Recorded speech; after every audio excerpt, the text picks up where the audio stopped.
Baik, saya mulai. Assalamualaikum warahmatullahi wabarakatuh.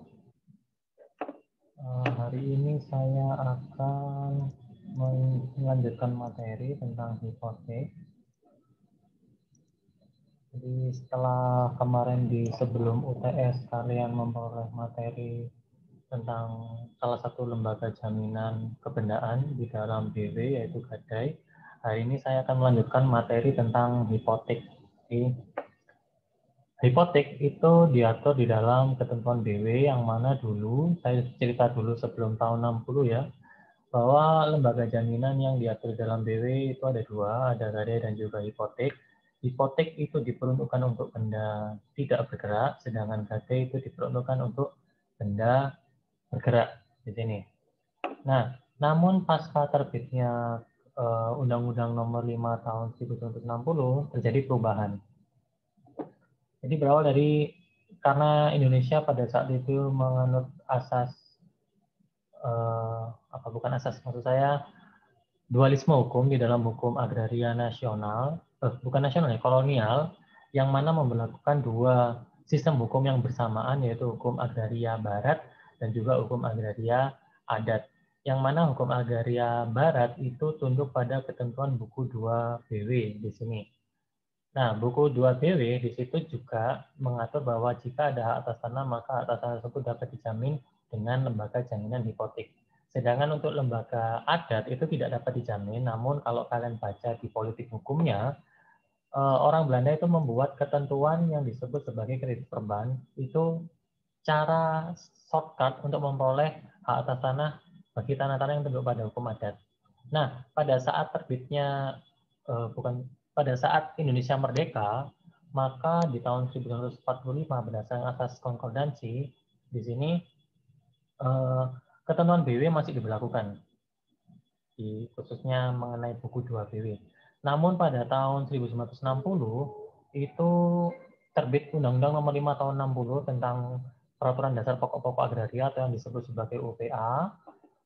Ketentuan mengenai buku 2 BW sepanjang mengatur mengenai bumi, air, dan kekayaan alam yang terkandung di dalamnya, seperti yang disebutkan di pasal 33 ayat 3 Konstitusi Indonesia, itu dinyatakan tidak berlaku, kecuali untuk hipotek. Jadi pada tahun 60 Indonesia masih belum dapat membentuk suatu lembaga jaminan untuk hak atas tanah, sehingga hipotek itu pada tahun 1960 itu masih diberlakukan di Indonesia.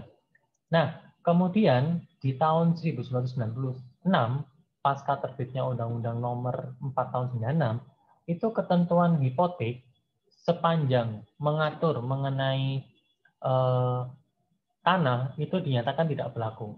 Sehingga pada tahun 1996, lembaga jaminan untuk hak atas tanah itu bukan lagi menggunakan hipotek maupun kredit perban, tapi adalah hak tanggungan.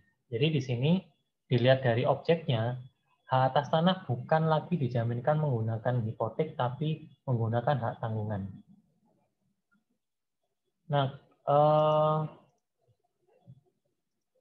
ini pada tanggal, kalau kalian baca di dalam undang-undangnya, pada tanggal 4 April 1996, itu diterbitkan Undang-Undang Nomor 4 Tahun 96 tentang hak tanggungan atas tanah dan beserta benda-benda yang berkaitan dengan tanah, atau kalau disingkat sebagai UUHT gitu ya. Maka ketentuan mengenai kredit perban seluruhnya tidak diperlukan lagi. Sedangkan ketentuan mengenai hipotek yang tidak berlaku lagi hanya yang menyangkut pembebanan hipotek atas tanah beserta benda-benda yang berkaitan dengan tanah. Sehingga di sini tidak ada lagi pembedaan hak adat dan juga hak barat. Semuanya itu dijamin menggunakan lembaga jaminan hak tanggungan. Tidak membedakan antara, oh ini menggunakan hipotek, ini menggunakan kredit perban. Gitu ya. Nah, ketentuan mengenai hipotek, kalau kalian baca di bagian penutup, itu ketentuan hipotek sepanjang mengenai tanah dalam buku 2 BW dan kredit perban, sebagaimana disebutkan dalam Statblad 1908 nomor 504 dan juga Statblad 1909 nomor 584 yang diubah dengan Statblad 1937 nomor 190 Jungto Statblad 1937 nomor 191 itu dinyatakan tidak berlaku. Sehingga di sini ada perubahan objek yang mana hak atas tanah tidak dijaminkan lagi dengan hipotek maupun kredit perban, tapi dengan hak tanggungan. Sehingga pertanyaan sekarang apa yang dapat dijaminkan dengan hipotek itu? Jadi untuk menganalisis mengenai hipotek itu diawali dengan ketentuan di dalam buku 2 BW, khususnya di pasal 1162 dan sampai 1232. Tapi kalau kalian baca, sebenarnya tidak sebanyak itu ya, kalau mau diambil intisarinya tidak terlalu banyak, jadi hanya sebagian saja gitu ya. Nah, dengan diundangannya UPA, maka mencabut ketentuan buku 2 BW keseluruhan. Keseluruhan kecuali hipotek. Tapi pasca terbitnya Undang-Undang Nomor 4 Tahun 96, maka di sini tidak lagi memberlakukan ketentuan buku 2 BW sepanjang mengatur mengenai bumi, air, kekayaan alam, terkandung dalamnya, termasuk juga lembaga jaminannya. Sehingga lembaga jaminan di sini untuk tanah tidak lagi menggunakan ketentuan buku 2 BW. Apa yang membedakan antara lembaga jaminan hipotek dengan hak tanggungan? Karena di dalam hipotek itu ada dikenal namanya asas asesi atau pelekatan. Sehingga orang menjaminkan hak atas tanah itu di samping tanahnya otomatis juga segala sesuatu yang ada di atasnya. Tapi kalau di dalam hak tanggungan itu mengenal asas pemisahan horizontal yang mana ini tunduk pada ketentuan hukum adat antara tanah dengan bukan tanah, karena di dalam hukum adat itu membedakan benda hanya dua, tanah dan bukan tanah. Jika orang menjaminkan tanah, harus dinyatakan dengan tegas apakah dia menjaminkan segala sesuatu di atas tanahnya atau tidak. Kalau tidak dijaminkan, maka itu berarti hanya menjaminkan tanahnya saja. Benda yang ada di atasnya itu bukan merupakan satu kesatuan dengan tanah tersebut. Nah, apa yang dimaksud dengan hipotek? Kalau dilihat dalam ketentuan pasal 1162, hipotek adalah suatu kebenaran atas benda-benda tidak bergerak untuk mengambil penggantian daripadanya bagi pelunasan suatu perikatan atau perjanjian kredit di sini. Jadi sama seperti lembaga jaminan yang lain, hipotek itu diperuntukkan untuk pelunasan utang tertentu. Jadi di sini bukan perjanjian pokok di sini, tapi dia adalah perjanjian ikutan dari perjanjian pokoknya. Sama seperti lembaga jaminan yang lain, dia mengikuti perjanjian pokoknya. Adanya perjanjian hipotek itu karena ada perjanjian pokok. Perjanjian pokoknya apa ya? Sama seperti perjanjian yang lain, yaitu perjanjian utang piutang atau perjanjian pengakuan utang atau apalah penyebutannya, karena dia dapat dikategorikan sebagai perjanjian tidak bernama. Nah, sama seperti lembaga jaminan yang lain, kalau kalian baca di pasal 584 harus punya yang namanya besiking befuh atau kewenangan untuk menjaminkan atas benda tersebut. Kalau dia nggak punya besiking befuh, dia tidak dapat menjaminkan. Tidak seperti dalam lembaga jaminan gadai, yang mana di dalam lembaga jaminan gadai itu bendanya karena benda bergerak, maka dia di dalam lingkup 1977, yang mana di sini 1977 siapa yang menguasai benda bergerak maka dia dianggap sebagai pemiliknya gitu ya. Tapi kalau untuk jaminan hipotek maka dia tunduk pada ketentuan pasal 584. Yang berwenang untuk mengalihkan adalah pemiliknya gitu ya.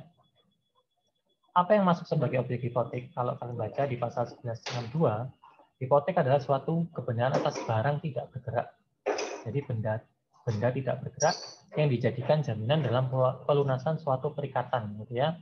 Apa saja barang tidak bergeraknya ini tadi? Nah, kalau kalian baca, kalau yang tadi saya sebutkan di awal, hipotek itu kalau sebelum terbitnya Undang-Undang 496 itu ada hak atas tanah, kapal laut dengan bobot minimal 20 meter persegi, 20 meter kubik, atau kalau di dalam gimana ya diatur itu minimal 7 tonase gitu ya. Kemudian pesawat udara. Pasca terbitnya Undang-Undang Hak Tanggungan 4 tahun 96, objek hipotek itu hanya terbatas pada kapal laut dengan bobot minimal 20 meter kubik dan pesawat udara. Nah, namun di dalam perkembangannya itu ada Undang-Undang Nomor 1 Tahun 2009 tentang penerbangan, yang mana objek hipotek ini terbatas pada kapal laut dengan bobot minimal 20 meter kubik.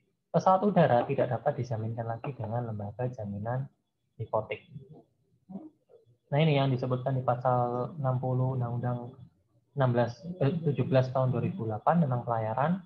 Kapal yang telah didaftarkan dalam daftar kapal Indonesia dapat dijadikan jaminan utang dengan pembebanan hipotek atas kapal. Jadi tidak semua kapal itu dapat dijadikan sebagai objek hipotek. Namun di sini kapalnya harus didaftar. Berarti kalau didaftar, dia memenuhi asas publisitas, ada tanda bukti pendaftarannya, maka dia baru dapat dijadikan objek hipotek. Tapi kalau kalian perhatikan dari sifatnya ya, kapal itu kan merupakan benda bergerak ya, bukan benda tidak bergerak. Karena dia menurut sifatnya dapat dipindah-tangankan. Kalau misalnya dia benda bergerak, sebenarnya kan lembaga jaminan gadai, bukan lembaga jaminan hipotek. Tapi menurut undang-undang, karena ada batasan di sini pengaturan bahwa kapal dengan bobot minimal 30 meter kubik, 20 meter kubik, maka dia dipersamakan sebagai benda tidak bergerak. Sehingga lembaga jaminan untuk kapal dengan bobot minimal 20 meter kubik itu dapat dijaminkan dengan jaminan hipotek, bukan jaminan gadai. Kalau dia kurang, logikanya, kalau dia kurang dari 20 meter kubik, maka dia tidak dapat dijaminkan dengan lembaga jaminan hipotek, tapi dia dapat dijaminkan dengan lembaga jaminan gadai atau lembaga jaminan fidusia. Tapi nanti fidusia akan saya jelaskan di pertemuan fidusia, gitu ya. Pembebanan hipotek atas kapal dilakukan dengan pembuatan akta hipotek. Jadi di sini untuk mencapai kreditor itu berubah posisi dari konkuren menjadi preferen harus dibuat akta hipotek. Setelah itu diterbitkanlah yang namanya gross akta hipotek. Gross akta hipotek. Terbitnya gross akta hipotek ini menandakan bahwa telah lahir hak kebendaan yaitu hak hipotek. Jadi tanda bukti kreditor itu berposisi sebagai konkuren menjadi preferen itu dengan terbitnya gross akta hipotek.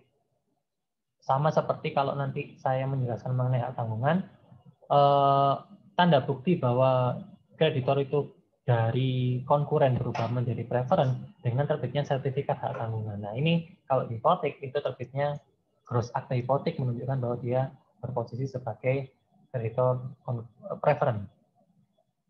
Kemudian di pasal 61 Undang-Undang 17 tahun 2008 disebutkan bahwa kapal dapat dibebani lebih dari satu hipotek. Jadi ini menunjukkan peringkat gitu ya. Dengan adanya peringkat maka ada yang namanya asas prioritas di sini. Hipotek yang lahir terlebih dahulu maka itu didahulukan pelunasannya daripada hipotek yang lahir belakangan gitu ya. Ketentuan ini juga dapat ditemui di dalam jaminan fidusia dan juga jaminan hak tanggungan. Syarat objek hipotek itu ada ukuran tertentu. Tadi saya sudah menyinggung ya, ada kapal dengan bobot minimal 20 meter kubik atau sebesar 7 tonase gitu ya, minimal. Lebih ya boleh, tapi kalau kurang nggak bisa. Kemudian syarat yang kedua harus terdaftar di sini, asas publisitas ya, kapalnya harus didaftar. Karena ada register, maka register itu yang dijadikan dasar untuk menghipotekkan, tidak kapalnya dibawa ke kreditor, enggak ya, tanda buktinya itu aja yang dijadikan dasar. Kemudian harus dalam lingkup negara, bukan negara. Jadi hanya kapal yang dibuat dan didaftarkan di dalam hukum Indonesia yang dapat dijadikan objek hipotek. Ciri-ciri hipotek ada beberapa gitu ya, tapi saya singkat saja. Yang pertama, hipotek merupakan hak kebendaan atas benda-benda tidak bergerak, tapi benda tidak bergeraknya tidak semua ya, hanya terbatas pada yang tadi saya sebutkan objeknya. Kemudian kapal menurut sifatnya merupakan benda bergerak, namun karena ketentuan undang-undang bobotnya lebih dari sama dengan 20 meter kubik, maka dianggap sebagai benda tidak bergerak. Jadi undang-undang yang menentukan bahwa kalau kapal bobotnya tidak lebih sama dengan 20 meter kubik, maka dapat dinyatakan sebagai atau disamakan dengan benda tidak bergerak, sehingga lembaga jaminan adalah hipotek. Yang ketiga, hipotek merupakan perjanjian asesor atau perjanjian ikutan. Di sini sama seperti lembaga jaminan yang lain, dia ada pada saat ada perjanjian pokok, dia tidak dapat berdiri sendiri, gitu ya. Kemudian yang keempat, sifatnya tidak dapat dibagi-bagi, tapi nanti tidak dapat dibagi-bagi akan saya jelaskan di pertemuan selanjutnya saja. Yang kelima, hipotek mengandung hak untuk pelunasan utang seperti definisi yang disebutkan di pasal 1162 ya. Jadi hipotek ada untuk melunasi utang, bukan tujuannya mengalihkan kebendaan gitu ya.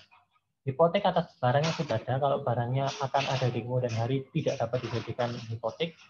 Hipotek diberikan untuk jumlah utang tertentu, jadi ada nilai pertanggungannya gitu ya, berapa yang dijadikan jaminan untuk melunasi utang tersebut. Kemudian hipotek mengandung asas publisitas, harus didaftarkan sehingga keluar gross akta hipotek. Yang kesembilan, hipotek atas benda tertentu, bendanya apa ya, benda tidak bergerak yang kapal tadi itu ya. Dan hipotek mengandung peringkat seperti yang disebutkan di dalam Undang-Undang Perlayaran, dapat di peringkat 1, peringkat 2, dan seterusnya gitu. Ini berkaitan dengan asas prioritas. Ini di dalam Undang-Undang nomor 12 Undang-Undang nomor 15 tahun 92 tentang penerbangan gitu ya. Pesawat terbang dan helikopter yang telah mempunyai tanda pendaftaran dan kebangsaan Indonesia dapat dibebani dengan hipotek. Ini sebelum Undang-Undang penerbangan yang baru ya, 1 tahun 2009. Tapi iya ini juga sama yang didaftarkan. Kalau nggak didaftarkan dia nggak bisa. Tapi di Undang-Undang nomor 1 tahun 2009, pesawat udara adalah setiap mesin atau alat yang dapat terbang di atmosfer karena gaya angkat dari reaksi udara, tetapi bukan karena reaksi udara terhadap permukaan bumi yang digunakan untuk penerbangan. Jadi di dalam Undang-Undang nomor 1 tahun 2009 itu objek pesawat udara dapat dibebani dengan kepentingan internasional yang timbul akibat perjanjian pemberian hak jaminan kebenaran, perjanjian pengikatan hak bersyarat dan atau perjanjian sewa guna usaha. Dalam perjanjian sebagaimana dimaksud di pasal 71, perjanjian tersebut harus dibuat akta otentik paling sedikit memuat identitas dari objek pesawat udara, hak dan kewajiban para pihak. Nah, Indonesia itu meratifikasi konvensi Cape Town yang menyebutkan bahwa pesawat terbang atau helikopter sebagai benda bergerak yang terdaftar sehingga tidak lagi menggunakan lembaga hipotek karena dia tidak dapat dipersamakan dengan benda tidak bergerak seperti yang disebutkan di dalam jaminan hipotek. Apakah dengan demikian lembaga jaminannya itu fidusia? Nah, ini nanti akan saya jadikan tugas gitu ya. Nah, kemudian di dalam Undang-Undang Jaminan Fidusia juga disebutkan bahwa undang-undang ini, maksudnya dari Undang-Undang Jaminan Fidusia, itu tidak berlaku terhadap hak tanggungan, karena hak tanggungan udah undang-undangnya yaitu Undang-Undang Nomor 4 Tahun 96. Kemudian hipotek atas kapal yang terdaftar dengan isi kotor berukuran minimal 20 meter kubik atau lebih. Jadi ini karena kapal itu sebagai tidak bergerak, benda tidak bergerak maka jaminannya hipotek. Dan hipotek atas pesawat terbang itu tidak dapat dijamin dengan jaminan fidusia. Undang-Undang fidusia ini terbitnya tahun 92, bukan 92. Undang-Undang nomor 42 tahun 99. Jadi setelah hak tanggungan baru terbit jaminan fidusia. Dan gadai tidak dapat dijamin dengan jaminan fidusia. Di luar ini tidak dapat dijaminkan gitu ya. Tapi prakteknya, tapi ini saya cerita dulu ya, prakteknya pesawat udara itu dibagi menjadi dua. Ada bodinya atau kerangkanya dan juga mesinnya. Antara bodi dan kerangkanya itu lembaga jaminannya berbeda. Kalau bodinya itu lembaga jaminannya menggunakan fidusia, tapi mesinnya itu balik. Gimana sih? Ya, bodinya itu dijaminkan dengan hipotek, mesin yang melekat itu dijadikan jaminan, dapat dijaminkan dengan jaminan fidusia. Tapi ada penelitian dari Bu Leonora tentang jaminan pesawat udara ini setelah terbitnya Undang-Undang 1 tahun 2009. Nanti akan saya jelaskan aja di pertemuan hak tanggungan gitu ya, karena agak beribet gini bicara mengenai jaminan pesawat udara ini bisa dijaminkan apa gitu kalau pasca terbitnya Undang-Undang 1 2009 dan juga Indonesia pada saat menandatangani konvensi Cape Town itu tadi. Karena tidak jelas. Tapi prinsipnya adalah dapat dijaminkan kalau dia kapalnya itu dibuat di Indonesia atas bendera dengan bendera Indonesia, baru dapat dijaminkan. Tapi kalau tidak dibuat di Indonesia, maka lembaga jaminannya harus menggunakan lembaga jaminan internasional gitu. Sama misalnya kalau ada kapal internasional mau dijaminkan ke Indonesia, maka tidak ada payung hukumnya di sini menggunakan lembaga jaminan apa tidak jelas gitu ya. Kemudian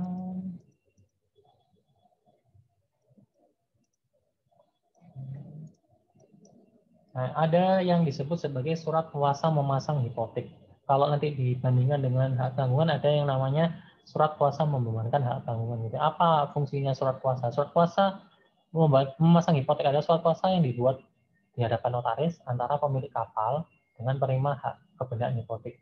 Jadi sebenarnya pemasangan hipotek itu biayanya sangat tinggi sehingga jaminan bahwa debitor itu nanti akan melunasi utangnya dengan membuat surat kuasa memasang hipotek, karena surat kuasa memasang hipotek itu biayanya tidak terlalu tinggi dengan nanti menerbitkan akta hipotek gitu ya. Jadi surat kuasa nanti untuk membuat akta hipotek.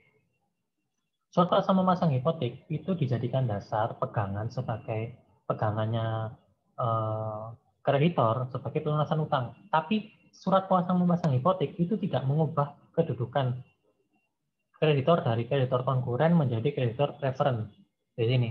Jadi dengan memegang surat kuasa memasang hipotek itu kedudukan kreditor itu tetap sebagai kreditor konkuren, tidak preferen. Sehingga dengan demikian, kalau semisal nanti debitor itu bukan prestasi, maka tidak ada jaminan khusus yang diikat di sini. Dia akan berkonkurensi sebagaimana disebutkan di pasal 1131. Tapi pada umumnya pemasangan hipotek ini, surat kuasa memasang hipotek ini biasanya dilakukan oleh bank-bank dengan debitor yang bonafide gitu ya. Bank selaku kreditor itu sudah yakin bahwa dia utangnya akan dilunasi gitu. Tapi kalau misalnya si debitor ini sudah kelihatan tidak jujur gitu ya, atau kayaknya ini usahanya bangkrut gitu ya, mau bangkrut atau gagal bayar, tidak akan melakukan pelunasan utang itu tadi, maka SKMH ini baru ditingkatkan menjadi akta hipotek. Nanti keluar gross akta hipotek, barulah kreditor akan berposisi sebagai kreditor preferen gitu ya, dia dipisahkan dengan kreditor konkuren gitu ya. Eksekusinya sama seperti lembaga jaminan kebenaran yang lainnya, ada titel eksekutorial dan juga aparat eksekusi dengan melakukan lelang atas kebendaannya gitu ya untuk melunasi sejumlah utang tertentu dapat dilihat di pasal 1178 ayat 2. Bayarnya hipotek itu karena hapusnya perikatan pokoknya, jadi karena dia merupakan perjanjian ikutan, perjanjian pokoknya habis, lunas, maka perjanjian ikutannya juga akan hapus gitu ya secara otomatis. Kemudian dilepaskan, salah ketika ini, dilepaskan hak hipotek ya, jadi oleh kreditor itu dilepaskan tidak menggunakan akta hipotek, ya otomatis hipoteknya juga habis gitu ya, atau dicoret gitu ya. Kemudian musnahnya benda yang menjadi objek hipotek, bendanya itu sudah dijaminkan, kan bendanya boleh digunakan oleh si pemilik benda gitu. Ternyata pada saat berlayar kapalnya karam atau kapalnya terbakar ya, otomatis hipoteknya juga hapus gitu ya. Yang keempat, berakhirnya hak pemberi hipotek sebagaimana disebutkan di pasal 1169 DW. Yang kelima, berakhirnya jangka waktu pemberian hipotek, karena jangka pemberian hipotek itu ada jangka waktunya ya. Dan yang keenam, terpenuhinya syarat batal dalam akta hipotek, ada janji-janji yang harus dipenuhi, tapi kalau misalnya dia ada klausul pembatalan akta hipotek ya, berarti ada salah satu klausul yang salah satu atau salah dua atau salah tiga yang dilanggar oleh entah dari pemberi hipotek atau penerima jaminan hipotek gitu ya. Mungkin itu yang bisa saya sampaikan terkait materi hipotek pada perkuliahan hari ini. Ada kuis yang harus kalian kerjakan terkait dengan materi hipotek ini. Kita insya Allah ketemu pada pertemuan selanjutnya gitu ya.